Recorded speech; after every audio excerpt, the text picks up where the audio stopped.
I don't normally do live vlogging here for this channel. I thought I would just do a little piece for the video because when I was opening after hours, the house was quiet. Enjoy the video.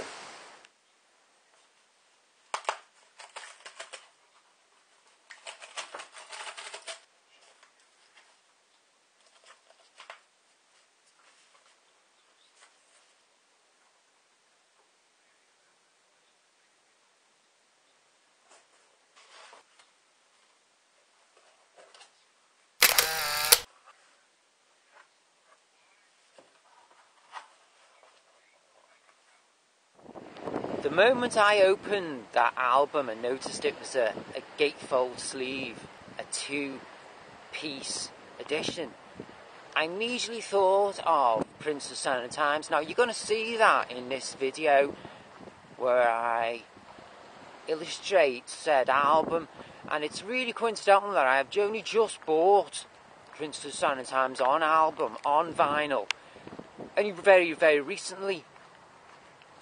It's the point where I have not yet showed it off on the channel, so you're going to see me opening, like the title suggests, opening after hours, and you will see me demonstrating again a double piece album of Prince's Sign of the Times. Now, I'll leave it up to you what you think in regarding drawing a comparison between the two albums, between the two titles. There's 3 tracks on each side of the 2 pieces. Piece 2, side A, it's got the 3 blatant singles, if you will, radio-friendly songs on it. I don't know if all 3 of them were released as singles like Blinding Light was, but my assumption is maybe they were. I don't keep up with music news. I will assume that all 3 were, and were hits.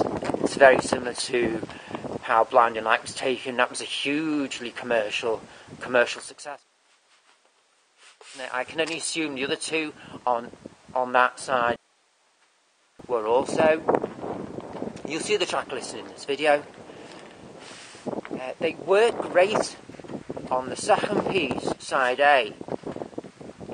Those 3 tunes work great. As commercial as they are, they work great as a whole, which makes me think of Prince of Sign of the Times, how the commercial songs in that work great as a whole piece. It's extremely different as they are. They still hold weight.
Now, since opening After Hours, which you're all going to see in this video, I have listened to it, and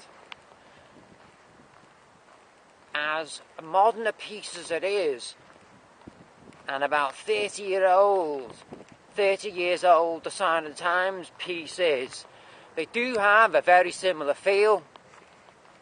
One's slightly more modern, and the other is slightly more set back in the 80s.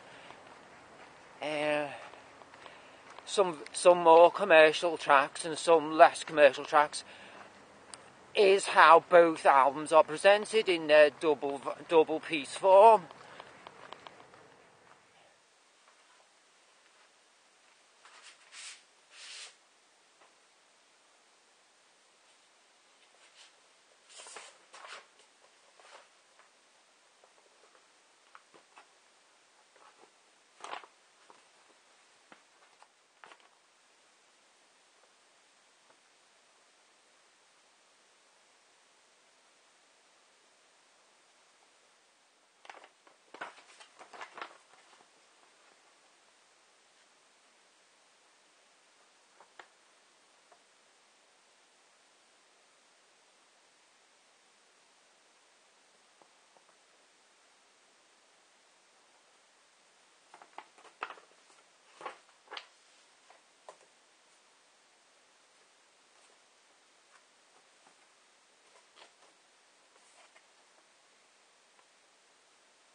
See where it says there, produced, arranged, composed, and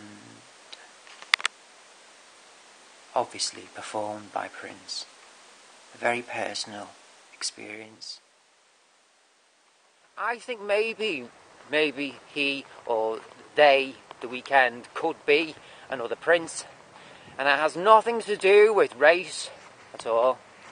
It just reminded me from what I've heard, what I heard on YouTube about the Weeknd prior to me purchasing After Hours. I did think to myself, maybe this guy could be another Prince. And like I say, on listening to After Hours,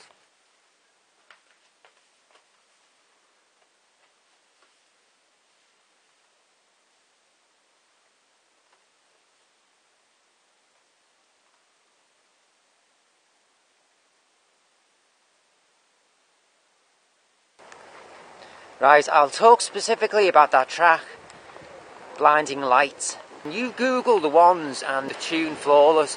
I thought it had a very similar, very extreme tacky, cheap, cheesy feel and sound to it, like that, of its immediate, its blatant rip-off of A Hard Take On Me.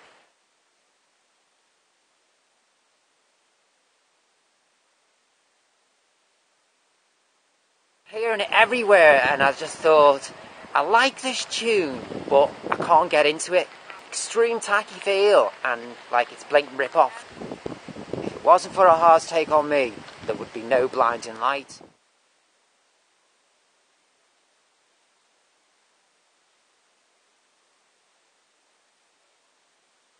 Because of that, I thought it was tacky as f***. Just holds no weight at all.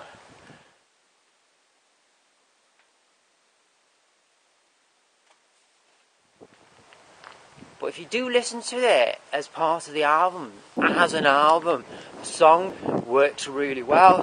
Yeah, it's one of them. As a single, as a song I would hear on the radio, really didn't.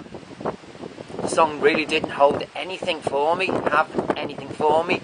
But as an album, listen to it as a whole, as part of the entire album, as part of the entire listening experience of the album, it did, and it does